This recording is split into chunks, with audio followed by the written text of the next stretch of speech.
नमस्कार आपल्या सगळ्यात गोडताईंचं, दादांचं, काकांचं, काकूंचं आणि अगदी छोट्या छोट्या सगळ्याच्या मोकल्यांचं सुद्धा अगदी मनापासून स्वागत करते आपल्या एका नवीन छोट्याशा ब्लॉगमध्ये आणि आपल्या यूट्यूब चॅनलमध्ये सुद्धा, ज्याचं नाव आहे सख्या बहिणी सख्या जावा. तर चला, छान अशा दिवसाची छान अशी सुरुवात झालेली आहे आणि आता प्रचंड थंडी सुरू झाली आमच्या इकडे. तर डोंगराच्या साईडला असल्यामुळं काय आहे की, आणि डोंगराच्या साईडलाच तर आहे, पण त्यातल्या त्यात ना साईडला तळंसुद्धा आहे. तर खूप असा गार वारा येतो आणि खूप थंडी वाजते. खूप म्हणजे खूपच थंडी सुरू झालेली आहे. म्हणजे आता बरे गेले काही वर्ष थंडीचा अनुभव इथं नव्हता. तिकडच्या घरी होतं त्यावेळेस तिथं मध्यंतरी घर होतं मध्ये वस्तीवरती अगोदर, तर तिथं इतकी थंडी येत नव्हती, पण इथं जरा जास्तच येते. आणि अगोदर उडीसाची तर थंडी तर उडीसाला होते खूपच आहे, जसं की जम्मूची, श्रीनगरची, त्याला तर काही लिमिटच नाही आहे. पण आपल्या इकडे सुद्धा ना भरपूर अशी आमच्या इकडे आता सध्या थंडी सुरू झालेली आहे. आणि आता थंडीत हा मनी प्लांट बघा आमचा गेलेला कसा पुन्हा छान फुटलाय. काय झालं की खाली होता अगोदर हा, तुम्हाला तर माहितीच आहे, ज्या ताई डेली ब्लॉग बघतात, चंदन आणि कस्तुरीनी पूर्ण हा मनी प्लांट खाऊन घेतला होता. बिलकुल थोडासुद्धा नव्हता राहिला, म्हणजे खाली खाली फक्त काड्या राहिल्या होत्या. आणि अवघ्या 2, 2.5, 3 महिन्याच्या आत पहा किती फुटला हा वरती. म्हणतात ना, मनी प्लांटच्या ज्या काड्या असतात किंवा फांद्या असतात त्या खाली आलेलं चांगलं नसतं, कारण हे लक्ष्मी प्राप्तीचं झाड असतं. म्हणून याच्या जितक्या पण फांद्या असतात ना त्या वरती अडकवून द्यायच्या असतात. तर आम्हाला अशी जाता येता एखादी फांदी जरी दिसली की ती खाली आलेली आहे किंवा खाली लटकती आहे, लोंबती आहे, तर आम्ही तिला काय करत असतो, चालूमध्ये लगेच वरती अडकवून देत असतो. तर मग थोडासा झाड म्हटलं गजांमध्ये सगळं गुंतलेलं आहे ते रॅलिंगमध्ये तिथं, तर त्याला व्यवस्थित थोडंसं हे करावं जेणेकरून ते स्ट्रेट व्यवस्थित निघन दोरी बांधून. म्हणून तो मेंटेनन्स वाटीचा चालला आहे. इकडं माझं झाडू मारायचं काम चाललंय. हवासुद्धा सकाळ सकाळी इतकं थंड सुटलेली आहे. थंडी आणि त्यातली त्यात प्लस हवा म्हणलं की जास्त थंड वाऱ्याचं एकदम झुळूक, म्हणजे बाहेर निघावंच वाटत नाही आहे. त्यातले त्यात काय आहे की झाडाला फळ आणि झाडाला वाळलेली फांदी दिसली की माझं म्हणजे ते तोडल्याशिवाय मला राहवत नाही.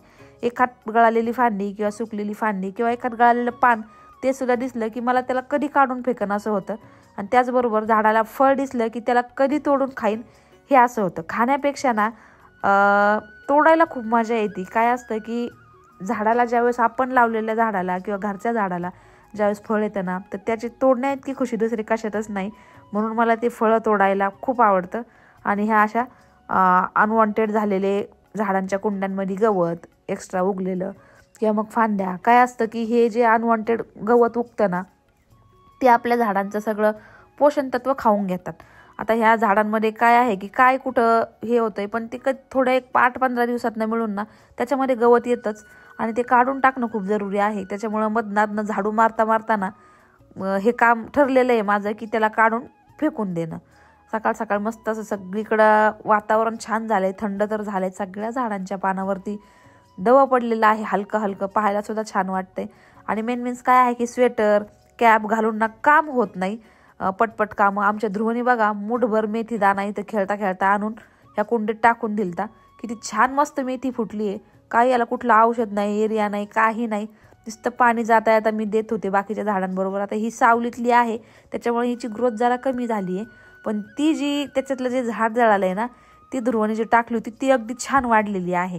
तर मध्यंतरी मला वाटत होतं थोडीशी खुडावा आणि जो आपण वरण करतो, डाळ करतो, त्याच्यामध्ये मेथीच्या भाजीचा तडका किंवा मग पालकचा तडका दिला ना की वरणाला एक छान टेस्ट येऊन जाते. मी एखाद्या व्हिडिओत शेअर करायला उद्या परवाच्या, खूप छान होतं ते वरण आणि पौष्टिकसुद्धा. तर आज म्हटलं चला, ज्यावेळेस काय होतं कधी भाजीला काही नसताना काय बनवायचं अशी पंचायत पडते, प्रश्न पडतो. आणि कधी कधी जास्त असल्याच्या नंतर पण ना काहीतरी वेगळं खावं वाटतं. आता थंडीत तर तोच प्रॉब्लेम आहे, सगळ्यांना काहीतरी चटक मटक तिखट खावं वाटतं. तर म्हटलं काहीतरी वेगळी भाजी आज बनवावी, रोजचा भाजीपाला खाऊन बोर होतोय. तर तेलामध्ये सिंपल जिरी मोहरी टाकून दिलेली आहे. 2 कांदे कापून घेतलेत बारीक, ते परतून घेते. आता ही भाजी कुठली आहे तुम्हाला प्रश्न पडला असेल, काय बनवते नेमकं. तर प्रत्येकाच्या घरामध्ये असतं अवेलेबल ती वस्तू सुक्या याच्यामध्ये. तर सुक्का वाटाणा रात्री मी जो भिजू घातला होता तो, तर भिजू घालून रात्रीचं ठेवला गरम पाण्यामध्ये. कधी कधी काय होतं, मूग झालं, वाटाणा, हरभरा, काही जण डायरेक्ट थंड पाण्यामध्ये भिजू घालतात आणि मग ते व्यवस्थित फुगत नाही, शिजत पण नाही व्यवस्थित. आणि काही त्याचे म्हणजे काही हे आहेत ना, वाटाणे झालं, हरभरे झालं, थोडेसे असे सकाळ सकाळ वाचतात ते याच्यामध्ये आणि ते शिजतच नाहीत व्यवस्थित, कुच्चर म्हणतात त्याला, ते राहतात. तर ते न होण्यासाठी छान असं पाणी जर उकळून घेतलं तर मस्तच, कोमट करून घेतलं तरीही छान.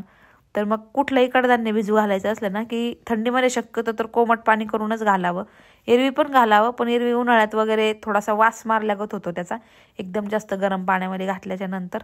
तर इथं अद्रक लसूण पेस्ट, कांदा, जिरी, मोहरी, हिरवी मिरची, लाल तिखट, थोडीशी धनिया पावडर, हळद आणि घरचं थोडंसं लाल तिखट, काश्मीरी लाल मिरची आणि मीठ असं सगळं काही एकत्र टाकलं. याच्यामध्ये कुठल्याही प्रकारचा मसाला टाकलेला नाही अजून, फक्त धनिया पावडर टाकलेली आहे आणि लाल मिरच पावडर.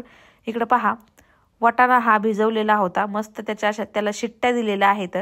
त्यातच एक बटाटा कापून टाकला होता. तो सगळा परतवलेला मसाला मी याच्यामध्ये टाकून देते, जो आपण साईडला परतवलाय. आता याला मोठ्या गॅसवरती मी एक 7 ते 8 मिनिटं खळाखळ उकळी आणणार आहे, जेणेकरून काय होतं माझ्याकडनं थोडंसं पाणी जास्त पडलंय ते आटून जाईल. याच्यामध्ये घट्टसर आपली भाजी होईल, भाजीला घट्टसरपणा सुद्धा येईल. फक्त मोठा गॅस ठेवणार आहे मी. छान होती ही भाजी, भाताबरोबर तर एक नंबर लागते. वरण खाऊन खाऊन जर बोर झाला असाल तर म्हटलं चला आता काय आहे की इडलीचं भिजू घालायचं म्हणलं की थोडासा प्रश्नच पडतो थंडीमध्ये फुगायला. डोसा झालं, इडली झालं, पण चला मेथी दाणे वगैरे असं काही काही आयडिया करून गरम जागेत ठेवून आपण करू शकतो. तो राशनच्या तांदळाची इडली छान होते, सगळ्याच ताईंना माहिती आहे. तर डाळ 2 ग्लास तांदूळ आणि 1 ग्लास उडद डाळ असं 2:1 प्रमाण आम्ही घेत असतो. त्यात 1 ते 1.5 चमचाभर मेथीदाणा टाकून दिलाय फुगण्यासाठी. इकडं साईडला तूप चाललेलं आहे, आठवडाभराची साचलेली आहे. तूप कसं करायचं याची रेसिपी ऑलरेडी 2दा मी टाकलेली आहे, जसं की आम्ही आमच्या पद्धतीने बनवतो.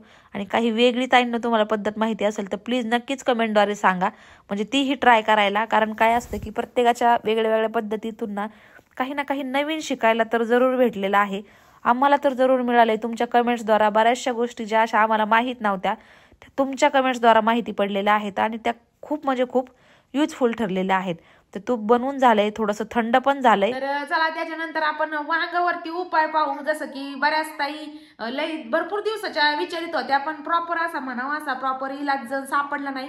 तर ताईंचं काय नाव आहे काय माहिती. एका ताईंनी कमेंट केली होती की जोपर्यंत तुम्ही मला विलास सांगणार नाही तोपर्यंत मी तुम्हाला रोज कमेंट करणार नित्यनेमाने, जोवर तुम्ही आन्सर देत नाही तोपर्यंत. पण काही पण सांगून उपयोग नाही ना तुम्हाला, पण त्याचा काहीतरी निदान 10% तरी फायदा झाला पाहिजे ना. उगाच इकडून तिकडून पाहून काही सांगायचं. तर वांगावरच्या डागांवरती ना आम्ही बऱ्याच दिवसापासून त्याच्या रिसर्चवर होतो आम्ही. कुणाच्याही चेहऱ्यावर वांग दिसले याच्यासाठी तुम्ही काय करता, किंवा कुठली ट्रीटमेंट घेता, कुठली होम रेमेडी करतायत का, असं म्हणजे विचारून घ्यायचो आम्ही. आता त्याच्यामध्ये ना एक लकीली मला एक ताई मिळाल्या आणि त्या आमच्या रिलेटिव्हच आहे. जसं की लग्न झालं तुम्ही पाहिलं असं 2 दिवसापूर्वी, आणि त्या लग्नात त्या मिळाल्या होत्या. तर त्यांच्या चेहऱ्यावरती वांगाचे डाग अगोदर होते. लय दिवसापूर्वी आम्ही त्यांना बघितलं होतं ना, त्यावेळेस होते त्यांच्यावर. मग ताईने विचारलं त्यांना, मी मला सापडलं आपल्याला सापडलं नेमकी कोणती ट्रीटमेंट केली यांनी परफेक्ट आपल्याला सांगतील, किंवा दुसरं काही केलं असलं तरी त्या व्यवस्थित सांगतील. कारण त्यांना अगोदर पाहिलेलं होतं आणि आताच्या पाहण्यात आणि पहिल्या पाहण्यात भरपूर फरक होता. तर आता काय आहे की वांगाचे डाग कशामुळे पडतात, ज्या ताई जास्त उन्हामध्ये असतात, जेनेटिक पण असतं, ज्यांच्यामध्ये अगोदर मम्मी मावशी असं घरामध्ये कुणाला असलं तर जेनेटिक पण असतं. आणि आपले जे हे हायलाइट पॉइंट आहेत पहा, नाकावर, कपाळावर, गालावर, इथं शक्यतो वांगाचे डाग घेतात. म्हणजे शक्यतो तुम्हाला एक सांगायचं बरं का मला, की बघा पहिले आम्ही जुन्या घरी जात होतो ना आमच्या, तेव्हा आमचं किचन गार्डन होतं. तर किचन गार्डन म्हणलं का असं आवड निर्माण व्हायची मला. मी ऊन नव्हते बघत, काय नव्हते बघत, तेव्हा ताई पण नव्हती, मला एकटीला करमतच नसं. ब्लाऊज वगैरे शिवायची, पण फ्री टाईममध्ये मग काय करायचे, खुरपायचं, अक्कासोबत खुरपायचं, गवत काढायचं, कुठं काय करायचं, आणि स्कार्फ बांधून काम करत होते पहा मी. पण जरी स्कार्फ बांधलेला नसला ना तरी पण पहा स्कार्फ आपण इथून बांधतो, आणि एवढ्या जागेमध्ये पहा ओपन स्पेस राहायचा ना, एवढी स्किन माझी पूर्ण खराब झाली होती, काळं पडलं होतं. ज्या ताई शेतात वगैरे काम करतात जास्त त्यांच्या इथं हे कपाळ हे काळं असतं, तर ते कशाने असतं, उन्हाचा डायरेक्टली रिफ्लेक्ट आहे ना आपल्या हायलाइट पॉइंटवर पडतो आणि ते पॉइंट आपले काळे पडतात. त्यासाठी एक बेस्ट असं ऑप्शन आणलेलं आहे आम्ही.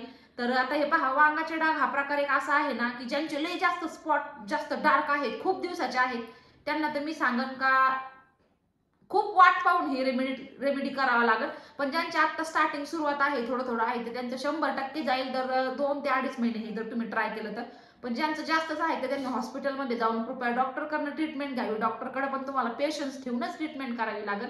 आणि ज्यांचं स्टार्टिंग झालंय ज्या ताईंचं, त्यांना सुद्धा पेशन्स ठेवूनच हे होम रेमेडीज करावे लागणार. म्हणजे मनात हे धैर्य धरून की माझ्याकडे भरपूर टाइम आहे, मी करू शकते, मी रोज करणार, असं जर मनात ठेवलं तुम्ही. त्या ताईंनी मला सांगितलं की रोज केलं तर फरक पडतो, नाही चिटिंग नाही करायची मेन म्हणजे स्वतः बरोबर. तर मग ज्यांचे कमी आहेत ना त्यांना 99% नाही 100% म्हणलं तरी फरक पडतो, पण ज्यांचे जास्त आहेत तर त्यांची मी गॅरंटी देत नाही एकदम डार्क आहेत, पण फेड होऊ शकतात, फेडेड होऊ शकतात जर तुम्ही कंटिन्युटी जर केली तर इथं पहा, सगळ्यात अगोदर आपण आहे ना क्रीम बनवतोय.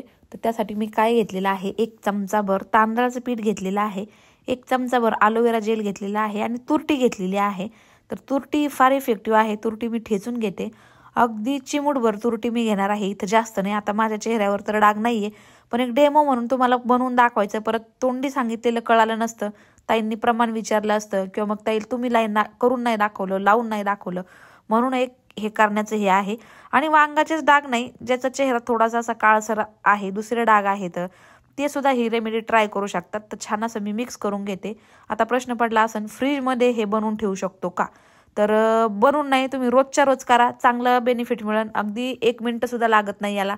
तुरटी जर ठेचून ठेवली एखाद्या डब्यामध्ये, 1 चमचा तांदळाचं पीठ, थोडंसं हे ॲलोवेरा जेल कुठल्याही कंपनीचं तुम्ही घेऊ शकता, जी चांगली कंपनी आहे, ज्याचा तुम्हाला रिझल्ट म्हणजे अनुभवलेले आहेत. तुम्ही पतंजलीचं सुद्धा वापरू शकता. तर छान असं मिक्स केला, मस्त अशी क्रीम तयार झालेली आहे. पहा, आपल्या चेहऱ्यावरती आपल्याला जिथं जिथं वाटतं डार्क स्पॉट आहे, पिगमेंटेशन आहे, वांगाचे डाग जे पण म्हणू शकता तुम्ही त्याला, त्याच्यावरती आपल्याला जेंटल हाताने याची मसाज करून घ्यायची आहे आणि छान अशी क्रीम ही तोंडाला लावायची आहे. आता तुम्ही रात्रीसुद्धा लावू शकता ही क्रीम, दिवसा घरी असले त्यावेळेस सुद्धा लावू शकता. तर आता आपण मास्क, क्रीम आणि आणखी एक आहे, ते आपण 3 प्रकार पाहणार आहोत. तर ही क्रीम तुम्ही ना रोज लावली तरी अगदी छानच, रोजच्या रोज लावली तर मस्तच असा रिझल्ट तुम्हाला दिसून येणार आहे. तर आता मी चेहऱ्याला अप्लाय करते ही. तर याचे काहीही साईड इफेक्ट्स नाही आहे, कारण नॅचरल आहे, घरी बनवलेलं आहे, कुठल्याही प्रकारचे याच्यामध्ये केमिकल्स नाही आहेत. त्याच्यामुळं अगदी आपण विश्वास ठेवून हे आपल्या चेहऱ्यावरती यूज करू शकतो. छान असं मोकळ्या हाताने मिक्सरमध्ये सुद्धा तुम्ही तांदळाची पावडर करू शकता, तांदळाची पिठी करू शकता, जशी आपण घरामध्ये बनवून ठेवतो. तर मग एखाद्या डब्यामध्ये जर बनवून ठेवली, 1 चमचा असं रोज जर केलं तर छानच. 3 ते 4 मिनटं छान अशी मी मसाज केली चेहऱ्यावरती. मसाज केल्याच्या नंतर 8 ते 10 मिनटं याला चेहऱ्याला असंच लावून ठेवायचं. नंतर नॉर्मल पाण्याने चेहऱ्यातून झोपलं तरी ही चालेल. तर ही झाली आपली मसाज क्रीम. आता रोज जर केलं तर अतिउत्तम, दिवसाआड केलं तरी ठीक आहे, पण चांगले रिझल्ट पाहायचे असतील तर रोज केलं तर खूप छान रिझल्ट पाहायला मिळतील लवकरात लवकर. फक्त नॉर्मल पाण्याने चेहरा धुवायचा, गरम पाणी वगैरे याच्यामध्ये वापरायचं नाही. आणि त्यानंतर ना आता मास्क दाखवते. जो की मास्क आपण बनवणार आहोत, तो मास्क हप्त्यातनं 2 ते 3 वेळा आपल्याला यूज करायचा. आता अशा मास्क शीट मार्केटमध्ये मिळतात, वॉशेबल सुद्धा असतात. आता हे माझ्याकडनं खूप दिवसाचं पॅकेट होतं, म्हणजे मला असं वाटतं याला झाले 2 वर्ष, आणि 2 पॅकेट होतं, त्यातलं 1 संपलेलं होतं आणि 1 शिल्लक होतं. तर हे मास्कचे मी हे घेतलेले आहेत, टॅबलेट घेतल्यात. त्याच्यानंतर ग्रीन टीचं 1 पाऊच घेतलेलं आहे. तर विदाऊट फ्लेवर जर असली तर छानच, कारण चेहऱ्याला लावायचे, पण माझ्याकडे आता तुलसीची होती म्हणून मी तीच घेतलेली आहे. तर ज्याच्या चेहऱ्यावरती ना वांगाचे डाग आहेत त्यांनी एकतरी मला असं वाटतं ग्रीन टी डेली पिलीच पाहिजे. तर चेहऱ्यावरती ज्याच्या आहे त्यांनीच नाही, दुसऱ्यांनी जरी पिली तरी ग्रीन टी छानच आहे, अँटीऑक्सिडंटचं काम करतं. आता हे जे पेपर मास्क आहे तर ते मी नॉर्मल पाणी आहे, रूम टेम्परेचरवर नळाचं पाणी घेतलंय, त्याच्यामध्ये हे मास्क मी पाण्यामध्ये टाकून दिले. आता पाण्यामध्ये टाकलं की हे पहा फुगत चलतं, म्हणजे उलगडत चलतं. याच्या घड्या असतात. तर आता हे पूर्णपणे पहा पाण्यामध्ये टाकल्याच्या नंतर मेल्ट झाल्यासारखं पूर्ण उलगडले. तर आता एक प्रकारचा पेपरच असतो हा, शीट मास्क म्हणतात याला. दुकानामध्ये किंवा मेडिकलमध्ये किंवा ऑनलाईन हे वॉशेबल सुद्धा मिळतात, तर ते तुम्ही तशा प्रकारचं सुद्धा आणू शकता. पण आता हे शीट मास्क कसं आहे, एकदा लावून आपल्याला फेकून द्यावं लागतं. तर आता हे खूप दिवसाचं पॅकेट घरामध्ये होतं म्हणून मी तेच घेतलंय. शीट मास्क पाण्यामध्ये आपलं 2 ते 3 मिनिटं भिजतंय, तोपर्यंत मी काय केलंय, गरम पाण्यामध्ये इथं ग्रीन टी थोडीशी हे करून घेतली. आता पिण्यासाठी जर आपण घेत असलो तर काय करायचं, गरम पाण्यामध्येच प्रॉपर 1-2 मिनिटं ठेवून द्यायची, किंवा मग सुट्टी मिळते पिण्यासाठी तर कधीही सुट्टी ग्रीन टी बेस्ट असते, पाऊचवाली नाही. पाऊचवाली ग्रीन टीने म्हणतात कॅन्सरचे चान्सेस असतात. तर ज्याताही कृपया पाऊचवाली ग्रीन टी रोज कंझ्युम करत असाल तर प्लीज कृपा करून स्किप करा. तुम्ही सुट्टी ग्रीन टी मागवा, पत्तीवाणी चहामध्ये टाकून उकळायची, गाळून प्यायची, तर ती कधीही बेस्टच राहते. आता मी जितकं होता होईल तेवढं ही ग्रीन टी पाऊचमधून काढून घेतलेली आहे. आता ही ग्रीन टी काय करायचं, आपल्याला प्यायची, फेकून द्यायचं नाही. जे आता रोज पितात ते पिऊ शकतात. आणि चेहऱ्यावरचे डाग जाण्यासाठी तर नक्कीच तुम्ही प्या. ग्रीन टीचा तुमच्या डेली याच्यामध्ये समाविष्ट करा.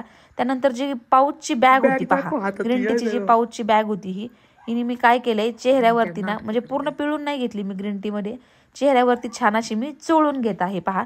अशा पद्धतीने सगळीकडनं. तर ग्रीन टी याच्याबरोबर प्यायची सुद्धा आहे आणि हे अशा पद्धतीने आपल्याला चोळायची सुद्धा आहे. आता जे शीट मास्क होतं ते डायरेक्ट ग्रीन टीचं जे पाणी होतं त्याच्यात बुडवून जरी असं चेहऱ्याला लावलं ना आपण तरी त्याचे चांगले बेनिफिट्स मिळतात. कारण ग्रीन टी पिल्याचे फायदे काय काय आहे ते सांगायची गरज नाही, सगळ्यांनाच माहिती आहे. अँटीऑक्सिडंटचं काम करतं ग्रीन टी आणि त्याच्यामुळे चेहऱ्यावर आपल्या बराच म्हणजे फरक पडतो, ग्लो येतो. चेहऱ्यावर जी काळवंडलेली त्वचा वगैरे असते ती सगळी निघून जाते. तर छान असे बेनिफिट्स आहेत. फक्त वांगासाठीच नाही, चेहरा थोडासा असा फ्रेश करण्यासाठी सुद्धा ग्रीन टीचा वापर तुम्ही करू शकता. त्यानंतर जी ग्रीन टीची बॅग होती ती सुद्धा वरनं मी पुन्हा अशी थोडीशी हे करून घेते, ज्याच्यामध्ये काय असं थोडंफार त्याच्यामध्ये अर्क आहे आणखी सुद्धा. ही डायरेक्ट शीट ग्रीन टीमध्ये 2 मिनिटं भिजू घालून सुद्धा आपण चेहऱ्यावरती लावू शकतो. 10 ते 15 मिनिटानंतर थोडंसं मास्क सुकायला लागलं, मास्क शक्यतो लवकर सुकत नाही, की आपल्याला ते मास्क काढून घ्यायचं आहे. पुन्हा नॉर्मल पाण्याने चेहरा धुवून काढायचा आहे. तर सॉफ्ट मस्त असा चेहरा आपला होतो छान. त्यानंतर वांगाचे डाग जाण्यासाठी ना सगळ्यात महत्त्वाचा हा आपला उपाय आहे, जे म्हणजे हे मास्क आहे. तर याला स्किप करू नका, नक्कीच करा. हप्त्यातनं 2दा जर हे मास्क लावलं तर छान असे याचे उपाय आहेत. तर मी आता कुठली पावडर घेतली असेल प्रश्न पडलाय. मुलेठी पावडर वरती दिलेली आहे. आयुर्वेदामध्ये ना चेहऱ्यावरचा ग्लो वाढवण्यासाठी मुलेठी पावडरचा म्हणजे खूप मोठ्या प्रमाणात उपयोग केला जातो. खूप साऱ्या आयुर्वेदिक क्रीमांमध्ये मुलेठी पावडरचा उपयोग म्हणजे समाविष्ट असतो चेहऱ्यावरचा ग्लो वगैरे वाढवण्यासाठी. तर 1 चमचा मुलेठी पावडर मी घेतलेली आहे आणि ग्रीन टीचं पाणी याच्यामध्ये टाकलेलं आहे. याच्यामध्येच टाकायचं एक व्हिटॅमिन ईची कॅप्सूल. तर आता माझ्याकडं नाही आहे त्याच्यामुळे मी अवॉइड करते, म्हणजे स्किप करते, नाही आहे म्हणून. नाही तर मग टाकून दाखवली असती. मेडिकलमध्ये कुठेही मिळेल तुम्हाला. एक कॅप्सूल याच्यामध्ये सोडून द्यायची. हा लेप आपल्याला बनवून ठेवायचा नाही, हे मास्क आपल्याला बनवून ठेवायचं नाही, फ्रेशच बनवायचं. कारण फ्रेश बनवल्याचे फायदे जास्त प्रमाणात चांगले दिसायला मिळतील. आता हा जो मास्क आहे हा आपल्याला हप्त्यातून 3 वेळा आपल्या चेहऱ्यावरती अप्लाय करायचा. 10 ते 15 मिनिटं ठेवून नॉर्मल पाण्याने आपल्याला चेहरा वॉश करायचा. तर इथं ना 3 मस्त असे उपाय सांगितलेले आहेत चेहऱ्यावरचे काळे डाग, वांग जाण्यासाठी, पिगमेंटेशन ज्याला काही काही म्हणतात ते. आणि त्याचबरोबर ज्यांचा चेहऱ्यावरती थोडासा ब्लॅकनेस पणा आलेला आहे तो पण त्यांनी जाऊ शकतो. ग्रीन टीचा एक छान उपाय आहे त्या मास्कचा. त्या मास्कवर ग्रीन टी ज्याला एखाद्याला सूट नाही झाली तर चिया सीड्स ज्याला माहिती आहे, चिया सीड्सचा सुद्धा मास्क इतकं छान असं इफेक्टिव्ह आहे. 1-1.5 वर्षापूर्वी मी त्याला ट्राय केलं तर चांगले 6 महिने खूप छान रिझल्ट येतात त्याचे. ब्लॅक हेड्स वगैरे जे असतात ना ते एखाद्या व्हिडिओमध्ये करून दाखवेल मी. आणि तेव्हाच ते माझं पॅकेट आहे, 2 पॅकेट होते, एक संपलंय आणि एक शिल्लक होतं कपाटामध्ये. तर चिया सीड्सचा सुद्धा एक मास्क इतका छान असा बनतो, एकदम हेल्पफुल, घरच्या रेमेडीज असतात ना आणि फार उपयोग पडतो. तर हे पहा, कुठली गोष्ट आपण जे म्हणतो ना की ते काय म्हणतात, तूप खाल्लं की रूप येत नाही. तर जसं की मी अगोदर पण सांगितलं, ज्याला जास्त प्रमाणात आहे पिगमेंटेशन जे म्हणतात वांगाचे डाग, त्यांचं गॅरंटी देत नाही, थोडंच फार फेडेड होऊ शकतात. पण ज्यांची स्टार्टिंग आहे, थोडं थोडं दिसायला लागलेलं आहे, तर त्यातही नक्की ट्राय करा तुम्ही. 1.5 ते 2 महिन्यात तुम्हाला नक्कीच फरक पडेल. आणि फरक पडल्याच्या नंतर तुम्ही कमेंट करून सांगायला अजिबात विसरू नका की ताई आम्हाला फरक पडलाय म्हणून. कारण ज्या ताई सांगत होत्या त्या अगदी जीव तोडून सांगत होत्या की मुलींना खरंच त्याचा फरक पडतोय, तुम्ही स्वतः ट्राय करा. म्हणलं आमच्या चेहऱ्यावर तर नाही येत, पण म्हणे तुम्ही बिनधास्त सांगा. आम्ही म्हणत होते त्यांना, आम्ही तुमच्यावरच कॅमेरा धरतो, तुम्हीच बोला, तुम्हीच सांगा, जेणेकरून कसं आहे स्वतःला ज्याला फरक पडतो ना त्या माणसांनी जीव तोडून सांगण्यात आणि आमच्या सांगण्यात फरक पडला. त्यांनी सांगितलेलं असताना जर आणखी फरक पडला असता, पण त्या म्हणे नाही मला काही एवढा कॉन्फिडन्स नाही, बोलता नाही, मला नको, तुम्हीच सांगा, मी तुम्हाला सांगते. तर त्यांनी जसं जसं मला सांगितलं मी तसं तसं करून दाखवण्याचा प्रयत्न केला, चेहऱ्याला लावून पण दाखवले. कारण ते होम रेमेडीज आहे, त्याचे काही साईड इफेक्ट्स नाही येतात. तर तुम्ही नक्की ट्राय करा. आणि जर तुम्हाला काही वाटलं तुमच्या स्किनला सूट होत नाहीये तर प्लीज कंटिन्यू करू नका. पण ज्या ताईंना सूट होतंय, वाटतंय की पण 8 दिवसात 15 दिवसात थोडाफार काहीतरी फरक पडतो, कमीत कमी 3 महिने तरी तुम्ही हे अप्लाय करा. कसं करायचं काय करायचं ते मी आधी सांगितलेलंच आहे, किती दिवस लावायचं काय. तर त्यानंतर ना आता खूप दिवस झाले किचनचे कानेकोपरे, किचनचा जो वटा असतो त्याच्या बी कोपऱ्यामध्ये अशी खीळ धूळ साचते. तर ते क्लीन करण्यासाठी एक छान असं सोल्युशन, थोडंसं व्हिनेगर घेतलेलं आहे, त्याच्यामध्ये 1 चमचाभर सोडा टाकलाय आणि याच्यामध्ये ना थोडंसं 1 चमचाभर आपलं विम बारचं जेल टाकू शकता तुम्ही, लिक्विड टाकू शकता, सॉरी भांडे घासतो ते, किंवा डिटर्जंट पावडर टाकलं तरी चालेल. छान असे कानेकोपरे क्लीन होतात. तर इथं पहा, 1 लिंबू सुद्धा मी याच्यामध्ये पिळून घेतलेला आहे. तर मग आता घरामध्ये फरशांच्या मध्ये जो गॅप असतो त्याच्यामध्ये सुद्धा खूप प्रमाणात अशी खीळ जाऊन बसती, मळ जाऊन बसतो. हे किचनचे असे कानेकोपरे हे सुद्धा थोडेसे असे फेडेड होतात, म्हणजे असं धूळ जाऊन बसली की पांढरे पांढरे दिसायला लागतात. आता ज्यांचं ग्रेनाईट आहे, आता काय होतं, लिंबू कधी कधी अशा प्रकारच्या फरशीवर पडलं ना की तिथं पांढरे डाग पडतात, पण आता शक्यतो ते राहिलेलंच नाहीये. ते कुठली फरशी म्हणतात, मला त्याचं कुठली टाईल्स म्हणतात त्याचं नाव मला एक्झॅक्ट लक्षात नाहीये. तर ते लिंबाच्या कॉन्टॅक्टमध्ये आलं की ते व्हाईट डाग पडल्यानंतर त्याला बरेच दिवस जायला लागायचे, पण आता याच्यावरती नाही पडत आहे. त्याच्यामुळे मी लिंबू पिळून घेतले, कारण त्याचा छान असा क्लिनिंगसाठी उपयोग आहे. ब्रशने जिथं जिथं वाटते तिथे सगळीकडे व्यवस्थित मी असं घासून घेते. बऱ्याच म्हणजे दिवसापासून ना खराब झालं हे, आणि खराब झालं की ते एक वेगळीच, आता हे किचनचे जे असे कोपरे असतात ना त्याच्यामध्ये शक्यतो हे जे साईडचं पट्टी लावलेली असते ग्रेनाईट, कोणाकोणाची तर इतकी खीळ असते. मी म्हणजे एका ताईंच्या घरी गेले, ते आता नाव नाही सांगत, इतक्या मोठ्या प्रमाणात त्याच्यामध्ये खीळ बसलेली होती ना, जाऊन मग रोज क्लीन न करायचे काही नतीजे आहेत की कसं काय एखाद्याला राहावं तर काही समजत नाही. तर मग ते व्यवस्थित अगोदर चमच्याने जरी काढलं असं किंवा काटा चमच्याने, आणि काढून नंतर क्लीन केलं ना तर छान असे ते परफेक्ट निघतात, व्यवस्थित अगदी नव्यासारखे सुद्धा दिसतात. तर आपल्या हाताने म्हणा किंवा मग पोछाने म्हणा हे सगळे असे कोपरे क्लीन होत नाही. मग हप्त्यात नाही एकदा तरी ह्या अशा कोपऱ्यांना आपण वेळ दिला पाहिजे, जेणेकरून काय होतं की आपण बाकीची सगळी सफाई करतो आणि कोपऱ्यात लक्ष गेलं की तिथं थोडीशी अशी धूळ खीळ दिसतेच, आणि मग ते पाहायला पण विचित्र वाटतं. सफाई किती केली तरी मग अशा कोपरे कापरे खराब असले की ते व्यवस्थित दिसत नाही. त्याच्यामुळे हे बेस्ट एक सॉल्युशन आहे. किचनचे कट्टेच नाही, खालच्या ज्या फरशा असतात, चालू चालू लगे हात मिक्सरची वायर सुद्धा काळी दिसली तर म्हणलं चला याच्यावर सुद्धा ट्राय करावा, निघतंय की काय. आणि बाई छानच निघलंच की, पहा ना तुम्ही, मस्तच निघलं लगेच.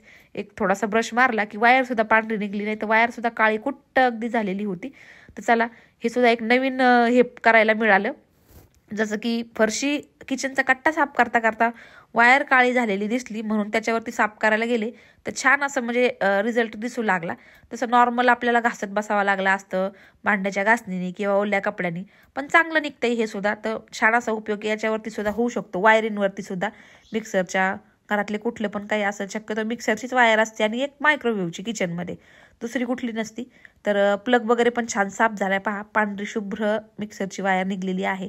त्याचबरोबर खालचे जे काने कोपरे आहेत फरशा ते सुद्धा मी क्लीन करून घेते त्या सोल्युशननी. पहा काळं कसं निघतंय सगळीकडनं. तर छान असं ट्राय करू शकता, ट्राय करायला काही हरकत नाही. कुठलीही गोष्ट ट्राय केल्याशिवाय आपल्याला त्याचा अनुभव होत नाही. अरे याने फरक पडेल का, त्याने फरक पडेल का, असा विचार करूच तर जर एक 5 मिनिटाचं काम आहे, जर ट्राय जर केलं ना तर नक्कीच त्याचं काय आहे, फरक पडतोय नाही पडतोय, बेनिफिट आहे की नाही हे आपल्याला समजायला वेळ लागत नाही. आणि समजलं की आपण 4 लोकांना ती गोष्ट शेअर सुद्धा करू शकतो. आणि हेच नाही, जे फरशांवरती पहा कधी कधी हळद वगैरे व्हाईट फरशीवरती पडली की मग ते ना पिवळे डाग लवकर निघत नाहीत. तर मग ह्या सोल्युशनने ते पिवळे डाग सुद्धा अगदी व्यवस्थित निघून जातात. सुटी लई यांचं दिवसभर टॉम अँड जेरीचं चालतं बाई, लई लई चालले असतं दिवसात 2-4 वेळा. सिंबाच्या मागे लागला, काय करीत नाही पण फक्त मागं पळत. त्याला ते मांजरी काय स्वीटी सिंबा स्वीटीला ऐकणार आहे का पण नाही, फक्त मागं पळायचं. गोलगोलच पडती स्वीटी आमची, बद्दल मागं पडती. सिंबा माझ्या खांद्यावर उडी मारून तर काचेवरती इथपर्यंत उडी मारून खाली पडला. आणि सकाळी बत्तांना बी वालगड वालवड उलट पालट करते ती डायरेक्ट दाखवती सगळ्यांना. तर वरती गेले जातात स्वीटीला सिंबाला तर येड्यात काढते, दिवसभर येड्यात काढते ती. तेव्हा वरती पोरं गेले जातात, वरती धिंगाणा चाललाय त्यांचा. सुटा सुटा सुटा एकदम गेल्या सिंबाच्या माग पळाली. आता ही उतर खाली, खाली उतर. सगळी याडेवानी करायला लागली तुम्ही, हाय का? बघितलं बघ आता 4 मांजरा आमचे. घाबरून दिलं त्यांना बिचारे, बघतील त्यांचं बेड तिला जाऊन बसले ते चौघांची. सिंबा तुम्हाला भीती दाखवती ना शेवटी, हा मोठी शेवटी भीती दाखवती तुम्हाला. घाबरले ग ते, वरून खाली पडला असतो सिंबा फ्रीजून, पळता बी आहे ना माहिती. तर त्याच्यानंतर पहा संध्याकाळ झाली आहे आणि काय होतंय आजकाल थंडीने ना हात आणि पाय इतकी तडकले जाते ते ना, किती बॉडी लोशन लावलं तरी पण असरच व्हायना. आणि माझ्या स्वतःच्या बाबतीत तर जास्तच तसंच होतंय, कारण हाताला इतके भयंकर तडकलेत ना हात आणि पाय. साधं पाणी जरी लागलं ना, मग अशी जसं इडलीचं बारीक करत होते, आता कसं दिवसभर भिजत घातल्याच्या नंतर पाणी कसं थोडं आंबतं, तर त्या पाण्यामध्ये सहज नुसतं उपसत होते ते तांदूळ मी बारीक करायला. तर इतकं म्हणजे हाताला कापल्यासारखं झालं ना. म्हणजे थंडी ह्या वर्षीची मारकी थंडी आहे म्हणतात, कारण पाणी ज्या ठिकाणी जास्त असतं ना त्या ठिकाणी थंडी जास्त वाजते आणि मारकी थंडी म्हणतात आमच्या इकडं गावा इकडं, की जी थंडी म्हणजे हात आणि पाय म्हणजे जास्त प्रमाणात थंडी लागल्यानंतर हात आणि पाय म्हणजे पूर्ण डॅमेज सारखंच होऊन जातं. तर चला तसं तर 3-4 दिवसापासून आहे ना 1-2 मॉइश्चरायझर पण ट्राय केले आणि आपलं बॉडी लोशन ट्राय केले, पण ती मॉइश्चरायझर आणि बॉडी लोशन किती पण लावले ना तरी पण काहीच असर पडत नाहीये. पण जसं की आम्ही पहिल्यापासून यूज करीत आलो तर ते म्हणजे काय एकदम परफेक्ट आणि छान 100% उपाय, जेणेकरून सकाळ आणि संध्याकाळ हात मुलायम राहतील. तर एवढ्या 2-4 दिवसाच्या धावपळीच्या कालावधीमध्ये तो उपाय केलाच नाही. बॉडी लोशन हाताला लागलं का तेच घ्यायचं आणि तेच लावायचं, मग असं चाललं होतं. मग हे मिक्स करा आणि ते म्हणजे कंटाळा एक प्रकारचा मला हे म्हणायचं. तर नाही आता म्हणलं ज्याने फरक पडलाय तेच करायला पाहिजे. तर म्हणलं चला आता मी लावायला घेतलंच होतं, तर म्हणलं तुमच्यासोबत पण शेअर करा जेणेकरून बऱ्याच ताईंना याचा फायदा होईल. जसं की बऱ्याचशा व्हिडिओमध्ये अगोदर आम्ही ग्लिसरीनचा आणि गुलाबजलचा उपाय सांगितलेला आहे, त्यांनी 100% फरक पडतो. तर चेहऱ्याला, हाताला, पायाला, बॉडीला कुठं पण लावू शकतो आणि याचा 100% रिझल्ट आहे. तर पहा संध्याकाळचं वातावरण बघा असं झालंय इकडं डोंगराच्या साईडला. तर हा लय थंडी वाजती आमच्या इकडं आणि इकडं तर सगळं काळोखच काळोख आहे बघा. डोंगराच्या साईडने पूर्ण काळ काळ दिसतं, काहीच नाही. त्याच्यानंतर पूर्ण व्ह्यू असा दिसतो. ह्या साईडला पण सगळं अंधारच आहे पूर्ण. त्याच्यानंतर मेन हायवे तिकडं लागला जातो, इथून दिसतो वरून मेन हायवे सगळा. तर चला आता मला हे म्हणायचं किती प्रमाणात घ्यायचं, कसं घ्यायचं दाखवते तुम्हाला. तर आता याची क्वांटिटी आहे ना आपल्याला कितपत लावायची त्याच्यावर डिपेंड आहे. तर इथं ना जवळजवळ 1 चमचाभर मी गुलाबजल घेतलेला आहे. अंदाज पंचच घेते मी, खालीवरती प्रमाण झालं तरी असं काही त्यांनी होत नाही. आणि जवळजवळ 2 चमचे ग्लिसरीन घेतलेला आहे. तर मस्त असं मिक्स करते. हातापायाला छान अशी शाईन येते. थंडीत तर खूप असा रामबाण विलाज आहे हा आणि इफेक्टिव्ह सुद्धा आहे. हाताला, पायाला, मुलांना सुद्धा आपण लावू शकतो. तरी पहा, पण 6 ते 7 वर्षाच्या पुढच्या मुलांना, बारीक मुलांना नाही जमणार. एक प्रकारची चमक येते हातापायांवरती आणि असं नाही की थंडीतच वापरायचं याला, एरवी सुद्धा आपण याचा वापर करू शकतो. हातपाय मस्त अशी स्वच्छ राहतात, क्लीन राहतात आणि मेन मिस तडकल्यासारखे होत नाही आणि मस्त अशी लेअर एक म्हणजे शाईन करते एक स्किन. तर छान असा उपाय आहे. भरपूर वेळा अगोदर पण शेअर केलेला आहे. ज्या गोष्टींची माहिती आहे, ज्याचा अनुभव आहे, त्याच गोष्टी आम्ही शेअर करत असतो. हा ना, लय जो खतरनाक तडकल्यासारखं झाले ते एकदम व्हाईट आणि बॉडी लोशनचा तर कणभर काहीच असर होत नाही. असं लावलं तर असं काहीच उपयोग होत नाही, सुकल्या जाते आणि स्किनवर तर काहीच उपयोग नाही. कारण थंडी मारकी थंडी आहे खतरनाक. ग्लिसरीन फक्त चांगल्या क्वालिटीचं घ्यायचं, एकदम 10-12 रुपयाची बॉटल घेऊ नका. चांगली बॉटल घ्या, जेणेकरून काय होईल की लवकर असा फरक पडेल, बेनिफिट चांगला. आणि रोज रात्री ग्लिसरीन आणि गुलाबजलनी जर हातापायाची जर मसाज केली ना तर मस्त अशी हातपायामध्ये उलणार नाहीत, तडकणार नाहीत आणि मेन मीन्स शाईन. म्हणजे बाबा ते महागड्या बॉडी लोशन लावण्याच्या पेक्षा हे मस्त छान असा विलाज आहे. जसं की कॅन्टीनला गेल्याच्या नंतर दाजी 1-2 प्रकारचे बॉडी लोशन घेऊन येतात, ज्याला जे आवडतं ते घेतात. पण म्हणावं असं काही रिझल्ट होत नाही. मी तर ध्रुवच 1-2दा लावलेलं, म्हणलं फरक होतोय का बघा. पडला तर छानच आहे म्हणलं की तुमच्यासोबत शेअर करायला होईल, पण काय नाही उपयोग झाला. त्याच्यापेक्षा मग आपली बोरो प्लस एक मस्त आहे. ती सगळ्याच हातापायला नाही चोळू शकत, सगळं वाईट पडतं ना. मग ते वाईट पण नाही चोळू शकत एवढी. जसं हे छान बेस्ट आहे उपाय. रोज वॉटर मध्ये पण तुम्ही वेगळ्या प्रकारचं कुठल्याही चांगल्या ब्रँडचं घेऊ शकता. तर चला आजचा ब्लॉग खूप उशिरा संपवतोय, एंड खूप उशिरा होतोय. दरवेळच्या पेक्षा मला असं वाटतं बऱ्याच दिवसानंतर आजच्या ब्लॉग मध्ये एंड खूप संध्याकाळचा येतोय. तर कारण काय झालं की आज दुपारी लाईव्ह पण आलतो आपण, मग दिवसभर काही जमलं नाही. त्याच्यामध्येच थोडं बिझी राहायला गेलो. त्याच्यानंतर मग छोट्या मोठे कामं करायचे होते, जसे की किचनच्या त्या क्लिनिंग टिप्स वगैरे. म्हणलं चला ते साफच करायचं होतं, म्हणलं तुमच्यासोबत पण शेअर करावं. मग दुपारच्या नंतर त्या काही गोष्टी आम्ही केल्या. आणि चला मैत्रिणींनो, हा होता आजचा ब्लॉग. आपला ब्लॉग आवडला असेल तर ब्लॉगला लाईक करायला विसरू नका. लाईक तर सगळ्या ताई व्हिडिओ पडल्या पाहायच्या अगोदर तर करतात, पण तरी सुद्धा जे आपल्या नवीन ताई आपल्या फॅमिलीमध्ये ऍड झाल्या असतील तर त्यांच्यासाठी हा मेसेज आमच्या दोघींतर्फे की व्हिडिओला लाईक करा आणि चॅनलला सबस्क्राईब करायला विसरू नका. चला तर भेटूया उद्याच्या व्हिडिओमध्ये. तोपर्यंत व्हिडिओ पाहिल्याबद्दल अगदी सगळ्यांचे मनपूर्वक आभार मानतो.